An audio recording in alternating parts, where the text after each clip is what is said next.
फल तुम्हारे वश में नहीं है।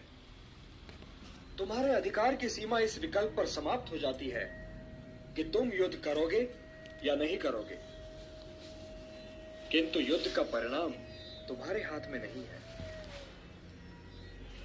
यदि तुम विजय चाहो भी तो यह आवश्यक नहीं कि विजय तुम्हारी ही हो जाए, तुम्हारी पराजय भी हो सकती है।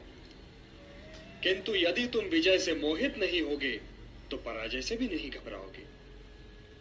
यदि तुम ये सोचो पार्थ कि चाहे विजय हो चाहे पराजय, किंतु तुम तो केवल इसलिए युद्ध कर रहे हो कि युद्ध करना तुम्हारा कर्तव्य है, तो विजय के सुख या पराजय के दुख का प्रश्न ही नहीं उठता।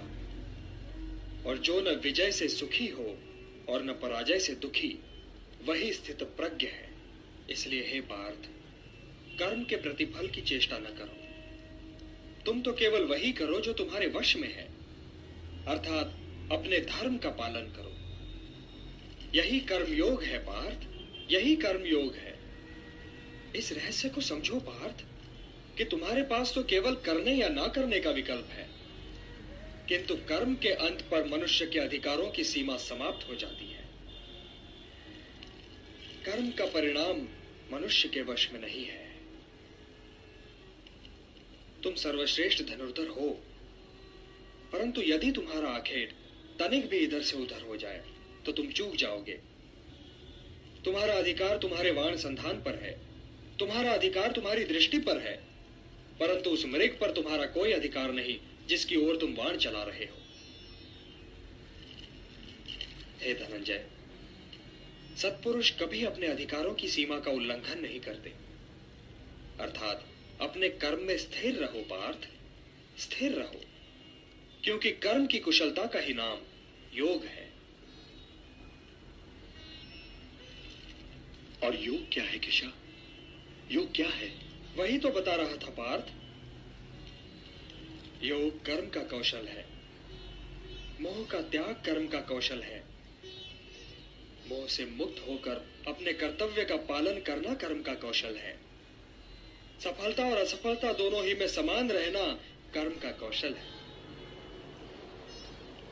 बुद्धि युक्तो जहातीह उभे सुकृत दुष्कृते तस्मात् योगाय युज्यस्व योगः कर्मसु कौशलम्। संजय, संजय! आज्ञा महाराज। यदि तुम्हारी वाणी वहां तक पहुंच सके तो चिल्लाकर कहो कि हे अर्जुन, वसुदेव के पुत्र की बात न सुनो, वो तुम्हें बहका रहा है।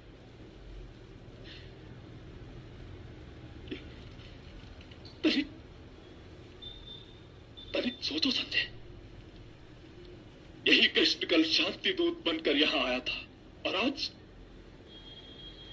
शांति के विषय में एक शब्द नहीं बोल रहा है। इसका अर्थ तो यही निकला ना कि वो यहां शांति की स्थापना के लिए आया ही नहीं था। वो केवल यही चाहता था कि इतिहास मेरी दाढ़ी पकड़कर मुझसे कहे कि धृतराष्ट्र, शांति के द्वार तूने बंद किए थे।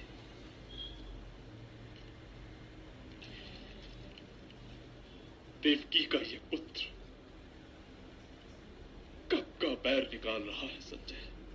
वे बैर की बात नहीं कर रहे हैं महाराज, वे तो कुंती पुत्र को धर्म और कर्म योग के रहस्य समझा रहे हैं। तुम भी उसके जैसी बातें करने लगे? क्या मेरे प्रति तुम्हारी निष्ठा भी अपने स्थान से सरक गई है?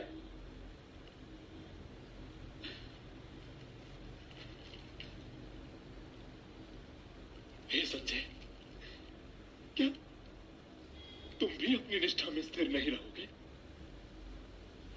मैं तो केवल वाचक हूं महाराज, और मेरा विवरण मेरी निष्ठा की कर्मभूमि नहीं है। अभी तो मैं केवल वाचक का दायित्व निभा रहा हूं। तो वाचक का दायित्व निभाओ, निभाओ वाचक का दायित्व। मुझे कृपया कृष्ण के कर्म योग का अर्थ ना समझाओ। तुम केवल उन दोनों पर दृष्टि जमाए रहो और बताए जाओ कि वहां क्या हो रहा है।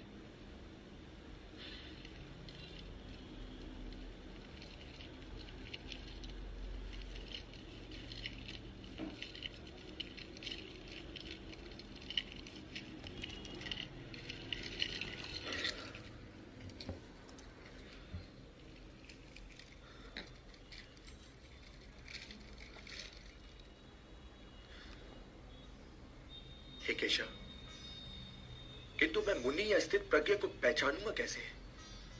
उसकी पहचान क्या है? वो उठता बैठता कैसे है? उसकी बोलने की शैली कैसी है केशव? उसे पहचानने में तो कोई कठिनाई ही नहीं है पार्थ। प्रजहाति यदा कामान सर्वान पार्थ मनोगतान आत्मन्येवात्मना तुष्टः स्थितः प्रज्ञस्तदोच्यते। उसी की भांति तुम अपनी कामनाएं त्याग दो, अपनी व्यक्तिगत अभिलाषाओं से मुक्त हो जाओ, सुख दुख से परे होकर अपने स्वयं में संतुष्ट हो जाओ पार्थ। तो ना तुम्हें दुख की अग्नि जला सकेगी और न सुख की वर्षा तुम्हें भिगा सकेगी। हे पार्थ, स्थित प्रज्ञ वो मुनि है जो सुख और दुख दोनों ही में समान भाव रखता है और कोई उसका ये संतुलन तोड़ भी नहीं सकता। जब उसके शब्द बाहर निकलते हैं तो मन में तैरते दुख और सुख से बाहर नहीं निकलते, बल्कि आत्मा की अथाह गहराइयों से बाहर निकलते हैं। वो मोह की भाषा नहीं बोलता, वो निष्काम कर्म की भाषा बोलता है। वो जब बैठता है तो कछुए की भांति अपने भीतर सिमट कर बैठता है और अपने स्वयं ही को दुर्ग बना लेता है, अर्थात उसकी इंद्रियां उसके वश में होती हैं और अपनी इंद्रियों को केवल वही अपने वश में कर सकता है जिसका अपना मन अपने वश में हो। हे पार्थ, ध्यायतो विषयान पुंसः संगस्तेषु उपजायते संगात् संजायते कामः कामात् क्रोधो विजायते। क्रोधात् भवति सम्मोहः सम्मोहात् स्मृति विभ्रमः स्मृति भ्रंशात् बुद्धिनाशो बुद्धिनाशात् प्रणश्यति। हे पार्थ, सामान्य पुरुष विषय का ध्यान करता है और विषय का ध्यान उसे आसक्त बना देता है। इस आसक्ति या लगाव से काम का जन्म होता है। जब काम की पूर्ति नहीं होती तो क्रोध उत्पन्न होता है। जब क्रोध उत्पन्न होता है तो विषय के प्रति मोह और बढ़ जाता है, और जब मोह और बढ़ जाता है पार्थ, तो सोचने की शक्ति भटक जाती है।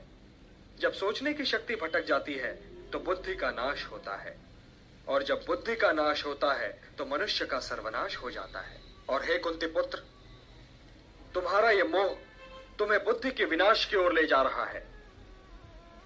तनिक सोचो पार्थ कि जिसके पास बुद्धि ही न होगी उसे शांति कैसे मिल सकती है? वो तो शांति और अशांति में अंतर ही नहीं कर सकता, और जो शांति को अशांति से अलग तक नहीं कर सकता वो भला कैसे सुखी हो सकता है?